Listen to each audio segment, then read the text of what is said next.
딸이 이제 막 걷기 시작할 무렵에 교통사고로 아내와 딸을 모두 잃었습니다.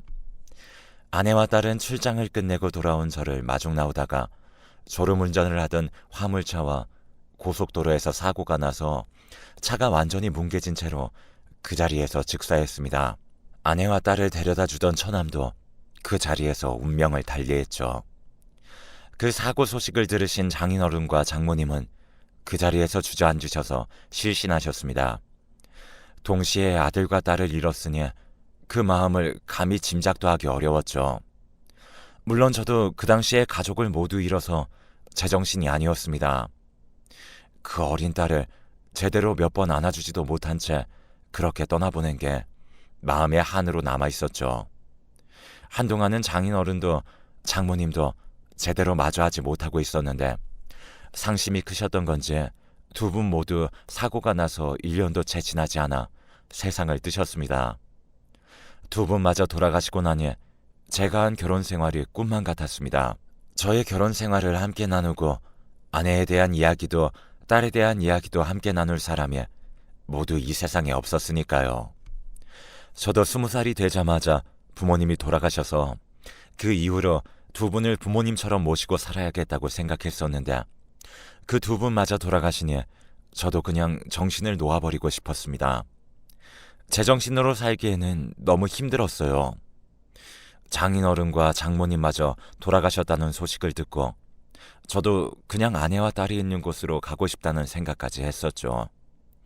다니던 회사도 그만두고 딱 죽지 않을 정도로만 먹으니 겨우 목숨만 건사할 정도로 살이 빠지고 몰골이 안쓰럽기 짝이 없었습니다. 그런 제 소식을 뒤늦게 들은 제 친구가 어린 딸과 함께 저희 집으로 찾아왔습니다. 그 친구도 저와 같은 처지로 아내를 먼저 떠나보내고 어린 딸과 함께 살고 있었는데 자기의 모습을 보는 것 같아 안쓰러웠는지 매번 집으로 찾아와 저를 챙겨주었습니다. 제가 뻔히 집에 있으면서도 문을 열어주지 않을 때도 있었는데 그러면 집 앞에 직접 해온 반찬들을 놔두고 반찬이라도 들고 들어가서 먹으라는 말을 남기고 돌아가는 일이 잦았지만 꾸준하게 저희 집 문을 두들겨 주었습니다. 친구는 늘 어린 딸과 함께 왔었는데 제 딸이 살아서 컸더라면 저렇게 예쁘게 크지 않았을까라는 생각에 가슴이 미어져 왔습니다. 그런데 어느 날은 친구 딸이 자기가 가장 아끼는 인형을 내밀면서 저에게 이 인형이랑 같이 자면 아저씨에게 나쁜 일 생기게 하는 요정에 못 찾아올 거라며 저를 위로해주는 말에 울컥 아이를 붙잡고 엉엉 울었습니다. 아이는 참 의젓하게 저를 토닥여주며 오히려 저를 위로해 주었죠. 그날 이후로 친구가 일을 하러 가면 제 친구의 딸을 돌보는 일이 늘어났습니다.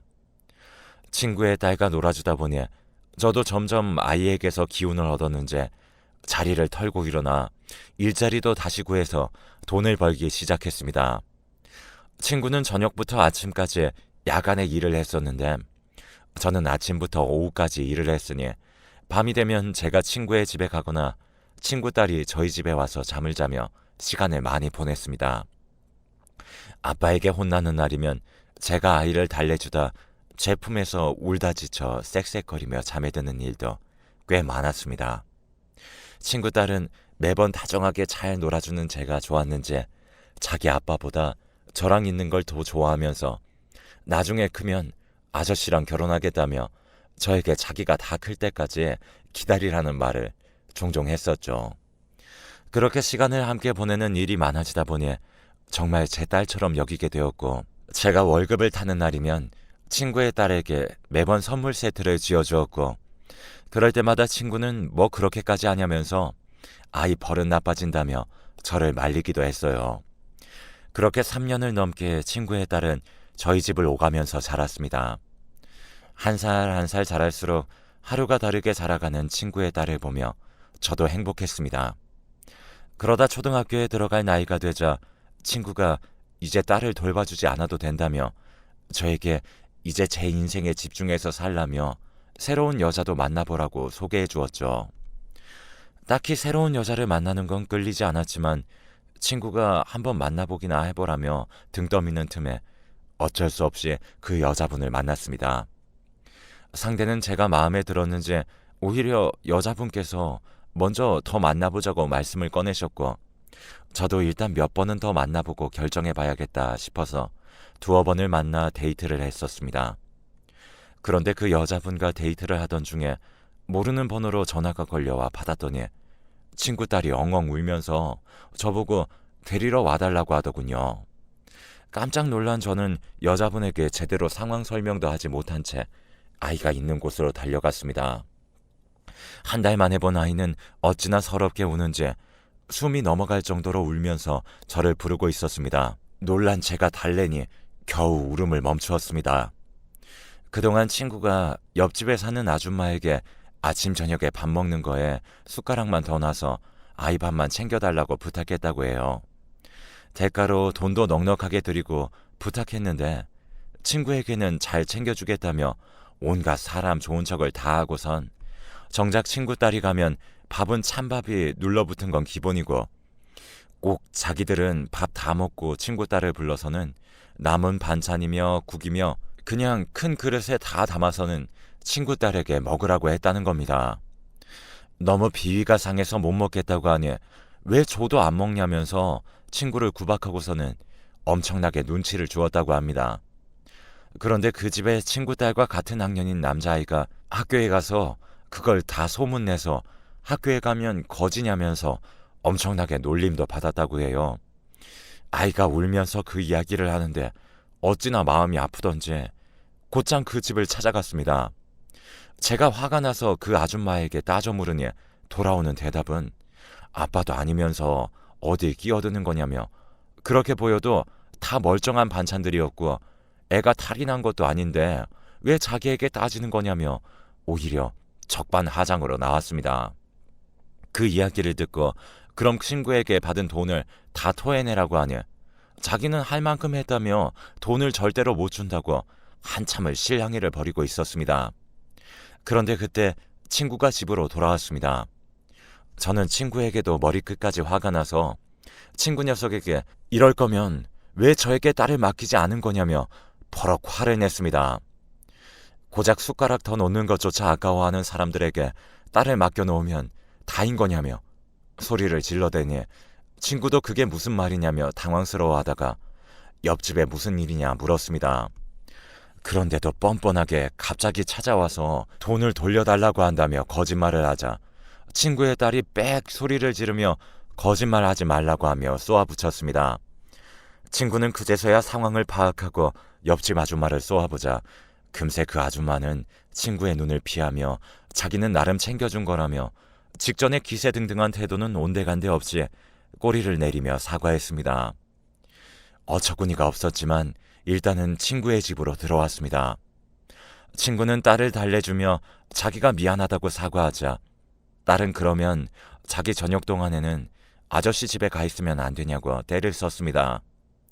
친구는 처음에는 안 된다고 말했지만 평소에 고집을 부리지도 않던 아이가 고집을 부려대니 어떻게 해야 할지를 몰라 하다가 그럼 일단은 일주일만 허락한다고 하며 저에게 딱 일주일 동안만 돌봐주면 고맙겠다면서 그 사이에 시터라도 구해보겠다고 했습니다. 저는 굳이 그러지 말고 저에게 맡기라고 했지만 친구는 제 인생 살라며 이렇게 어린아이랑 매번 같이 있으면 어디 새 인생을 시작할 수 있겠냐면서 저를 막았지만 저에게는 딸 같은 아이니 이 정도는 어려울 일도 아니라며 제가 오히려 친구를 설득했었습니다. 하지만 친구는 굳은 얼굴로 그럴 수 없다며 일주일만 부탁한다고 하고선 대화를 끊어냈습니다. 그 후로 친구는 약속대로 딱 일주일 동안 저에게 딸을 맡기고 시터를 구해 친구의 딸과는 그 이후로 그냥 간간히 만나는 정도였습니다.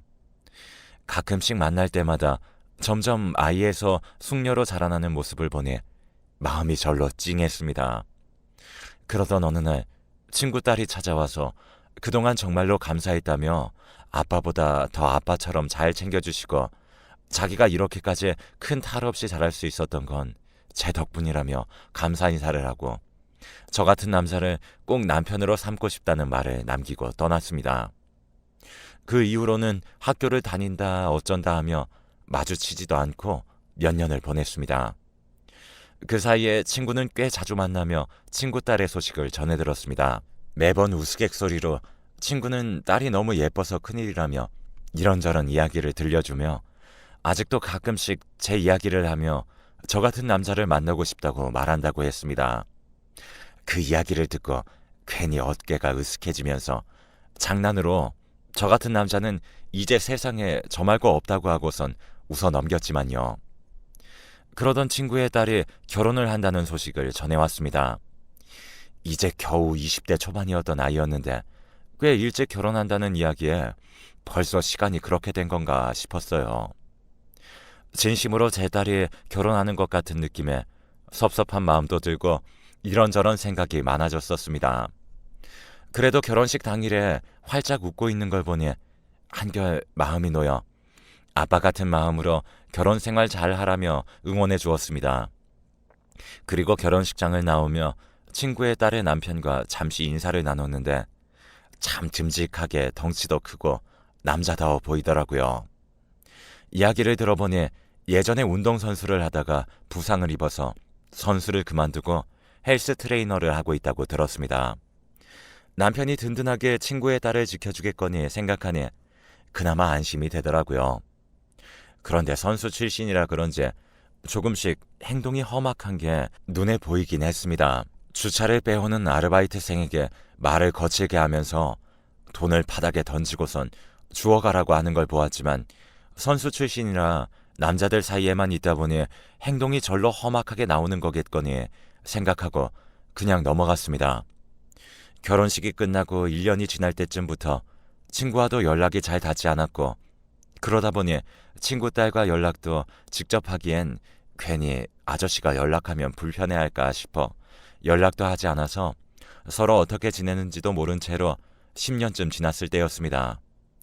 친구의 친구를 통해 친구의 딸이 이혼했다는 소식을 들었습니다. 친구 딸은 결혼 생활 중에 남편의 가정폭력으로 후천정 자괴가 생겼고 결국에 이혼을 하게 되었다는 소식이었습니다. 놀란 저는 친구에게 연락을 했고 10년 만에 연락이 닿은 친구는 전보다 지쳐 보이는 목소리로 제 전화를 받았습니다. 그리고 만나서 이야기를 들어보니 결혼한 이후로 아빠인 자신에게도 연락이 잘 안 오고 가끔씩 오면 한여름이어도 꼭 긴팔 긴바지를 입어서 뭔가 이상하게 생각했다고 합니다. 그게 멍자국을 가리기 위한 건 줄은 상상도 못했는데 딸은 오히려 자기를 걱정할 아빠를 염려했던 거죠. 그런데 그렇게 참다 결국엔 갈수록 폭력이 심해져서 병원에서 연락이 왔다고 합니다. 남편과 몸싸움을 벌이다가 머리를 세게 부딪혀서 의식을 찾지 못하고 있었다고 해요. 그리고 이틀 만에 겨우 일어났는데 뇌 기능에 손상이 생겨서 장애가 왔다고 합니다.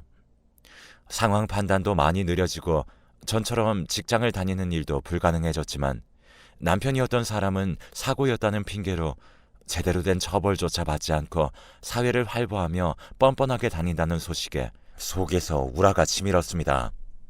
친구는 오랜만에 만난 자리에서 그 이야기를 저에게 전해주며 이제 자기는 어떡하냐며 딸에게 너무 미안하다며 자기는 결혼을 반대했어야 했다며 엄청나게 자책했습니다. 친구의 눈물에 저도 왈칵 눈물이 쏟아지며 친구와 술에 취해 서로를 부둥켜 안고 서로 자기의 잘못이라며 스스로를 탓했습니다. 저도 딸이라 생각하고 돌봤던 아이가 그렇게 됐다는 소식을 들으니 다 제 잘못 같고 왜 그동안 신경을 쓰지 않았었는지 후회만 가득하더라고요. 제가 그런 마음이 드는데 아빠인 제 친구는 어떻겠습니까? 그 이후로 친구는 하루 종일 어딜 가나 딸을 데리고 다녔습니다.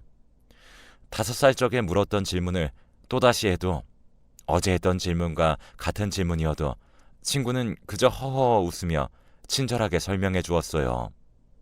오히려 어렸을 때는 조금 더 다정한 아빠가 되어주지 못해 속으로 미안한 마음이 있었다며 정말 다정한 부녀지간이 되었었죠. 그러면서 친구의 딸은 꼭 그 사이에 저도 함께 놀자며 저를 불렀습니다. 저도 흔쾌히 나가서 일주일 중에 서너 번은 함께 시간을 보내는 게 또 새로운 일상으로 자리 잡았을 무렵 친구의 딸은 또다시 어렸을 적처럼 저에게 결혼하자는 말을 종종 꺼냈습니다. 그럴 때마다 친구의 표정은 살짝 굳어졌습니다. 그럴 만도 했죠. 아무리 좋은 친구라고 해도 어디 주어도 아까운 딸인데 자신의 친구와 딸이 이성으로 만난다는 건 상상도 못할 일이니까요. 그 말을 들을 때마다 난처해져서 어떻게 반응을 해야 할지 몰라 어색하게 웃으면서 나중에 하자는 말만 하고서 상황을 넘기기 급급했었습니다. 그런 일이 몇 번 반복될 무렵에 친구는 진지한 얼굴로 저에게 딸과 결혼할 생각이 없냐며 물어왔습니다. 너무 당황스러운 질문에 그게 무슨 소리냐며 바보 같은 질문 말라고 했지만 친구는 제 손을 붙잡으며 울먹이며 말했습니다. 사실 자기도 몇 개월 남지 않았다며 이대로 혼자 세상을 뜨면 편하게 눈을 못 감을 거라며 저에게 딸을 부탁한다고 말했습니다. 저는 그게 무슨 소리냐며 친구를 다그치듯이 묻자 딸이 쓰러지고 나서 그 사이에 자기도 충격을 받아서 쓰러졌었는데 그때 병원에서 아무래도 친구의 몸 상태가 이상한 것 같다고 정밀 검사를 받아보라고 권유해서 검사를 받았더니 위암 말기라고 결과가 나왔다고 해요. 청천벽력 같은 소리에 친구는 처음으로 하늘이 원망스러웠다고 합니다. 아내도 먼저 떠나보내고 하나 남은 딸마저 굳은 일을 당하고 자기는 그런 딸을 두고 먼저 떠나야 하는 이 상황에서 친구는 딸을 믿고 맡길 수 있는 사람을 아무리 생각해봐도 저 말고는 답이 안 나오더랍니다. 사실은 딸이 어렸을 적부터 저 같은 사람을 만나고 싶다고 애둘러 말했지만 저를 남자로 보고 있었다는 걸 알고 있었다고 합니다. 친구도 그 사실을 눈치채고 딸을 설득해서 현실적으로 사회의 시선도 곱지 않을 거라며 새로운 남자를 만나면 생각이 달라질 수도 있다면서 선자리를 여러 개 주선해 왔었는데 그 중에 하나가 그 남편이었던 겁니다. 친구는 그래서 더 큰 죄책감을 가지고 있었죠. 자기가 딸에게 저를 잊고 새로운 남자를 만나라고 하지만 않았더라면 이런 비극은 일어나지 않았을 거라면서요. 그래서 지금이라도 저만 괜찮다면 자기 딸과 결혼해달라며 부탁해왔습니다. 친구에게는 일단 고민해보겠다고 하고 돌려보냈습니다.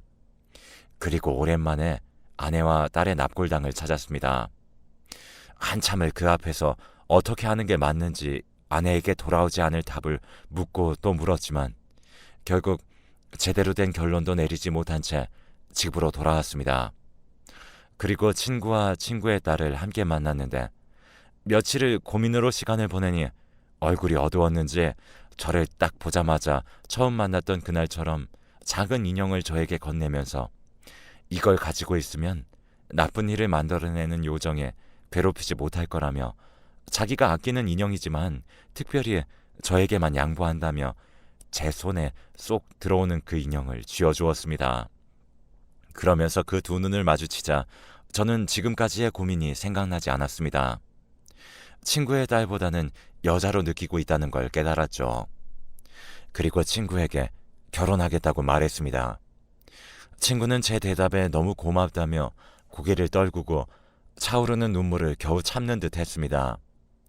그 모습에 그녀는 친구를 달래며 무슨 일이냐고 묻다가 친구가 이제 저와 결혼할 수 있다고 다시 한번 말해주니 아이처럼 신나하며 드디어 결혼하는 거냐면서 좋아했습니다.